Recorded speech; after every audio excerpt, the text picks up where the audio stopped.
साथियों नमस्कार। जैसे में आटा प्लांट विजिट करने के बाद आटा को किस तरह से तैयार किया जाता है, आधुनिक तरीके से आटा को जो तैयार करके पूरे इंडिया में सप्लाई किया जाता है आरसीएम के माध्यम से, जिसके बारे में आटा को के बारे में डिटेल से बताने के लिए एक्सपर्ट के बीच में हूँ और सर बताएंगे कि आटा आरसीएम आटा का क्या खासियत होता है, सर बताएंगे। तो सर क्या बताना चाहेंगे आप आरसीएम आटे के बारे में? गेहूं से आटे का मतलब क्या है? गेहूं को पिसो और आटा, यही तो होता है ना, यानी फर्स्ट और सेकंड, फर्स्ट एंड लास्ट, ये हमारा शॉर्टकट है।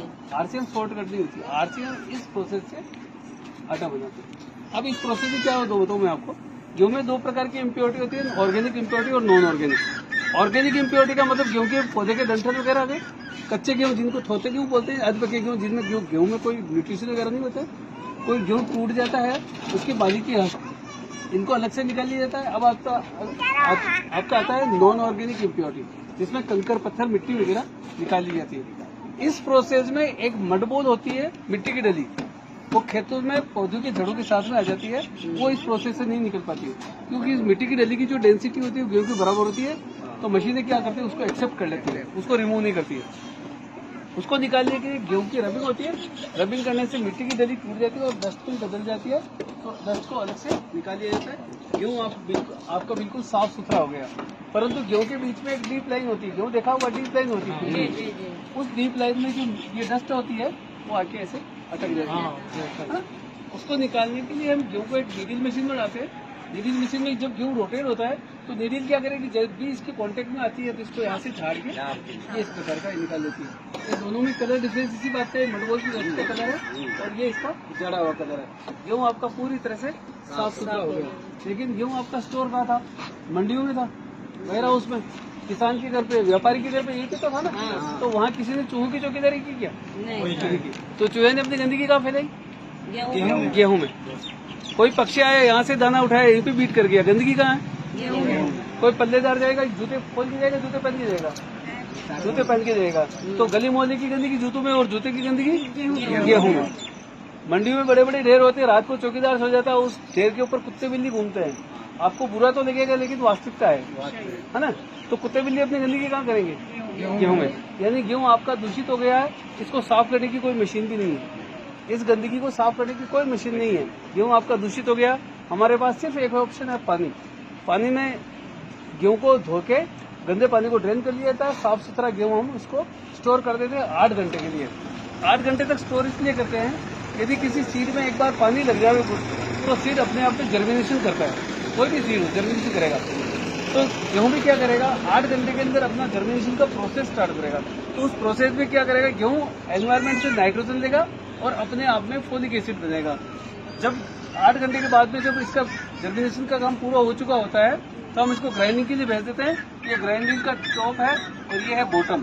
टॉप फिक्स रहता है और बॉटम रोटेट होता है, इसी के बीच में गेहूं आता है, पिसता है और आटा बनता है।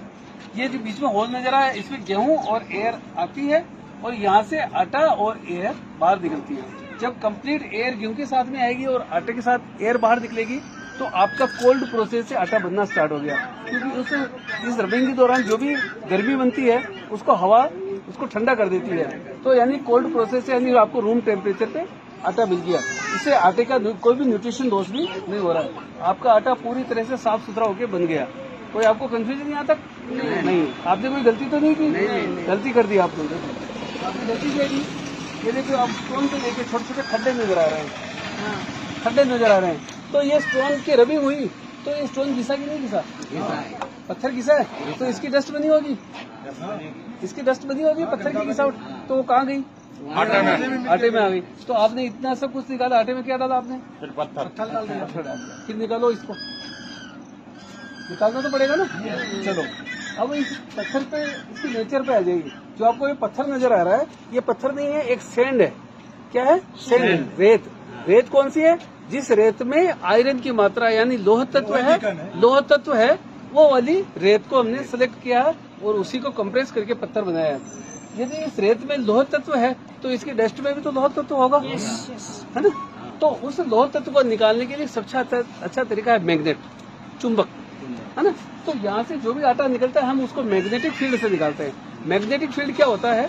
एक बड़ा सा पाइप होता है, उसमें हवा के प्रेशर से आटा जाता है। हवा के प्रेशर से जब आटा जाएगा घूमता हुआ तो एक एक आटे का एक एक पार्टिकल फ्री हो जाएगा और वो मैग्नेट के पास से होकर निकलेगा। तो कैसा बनता है, ये मेरे पास छोटा सा मैग्नेट बता रहा हूँ मैं आपको। ये देखिए, मैग्नेट को मैंने कपड़े का कवर कर दिया।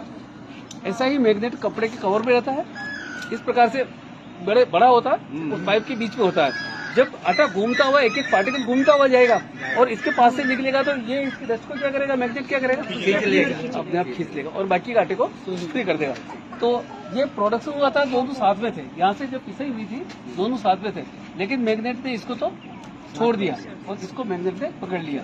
अब देखो, मैं मैग्नेट को इसमें घुमा रहा हूँ,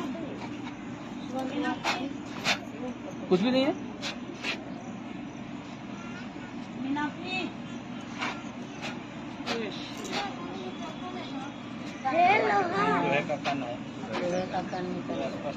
ये लोहे के नहीं, इसके पत्थर के, पत्थर का लोहा का टुकड़ा है छोटा छोटा, क्योंकि पत्थर में लोहा तत्व है, इसलिए इसको इसने पकड़ लिया। ठीक है सर, और कोई कंफ्यूजन पूछ सकते हैं आप। तो इस तरह से करने से न तो उसमें लोहे का डस्ट नहीं जाएगा। हाँ, पत्थर की डस्ट नहीं जाएगी, पत्थर की, लोहा शब्द आप हटा लीजिए, पत्थर की डस्ट नहीं जाएगी। पत्थर की, हाँ, लोहा तत्व तो आपको इसलिए बताया कि ये मैग्नेट क्यों काम करेगा, कब काम करेगा, जब सैंड में लोहा तत्व होगा तो ही मैग्नेट काम करेगा। यदि सैंड में लोहा तत्व नहीं है तो आपका मैग्नेट काम ही नहीं करेगा। हाँ। मतलब वो वाला जो आटा आप देख रहे हैं, वो बिना प्रेशर वाला आटा जो है ना, वो थोड़ा सा रखा है दिखाने के लिए। उसमें आपको ये दिखा दिया कि उसमें चुंबक मतलब लोहा है, इसलिए वो आटा को, हाँ, इसमें वो क्लियर है, साफ सुथरा, बिना अति वाला। ठीक है, बिना लोहा। समझ में आ गई बातें। अब आरसीएम का आटा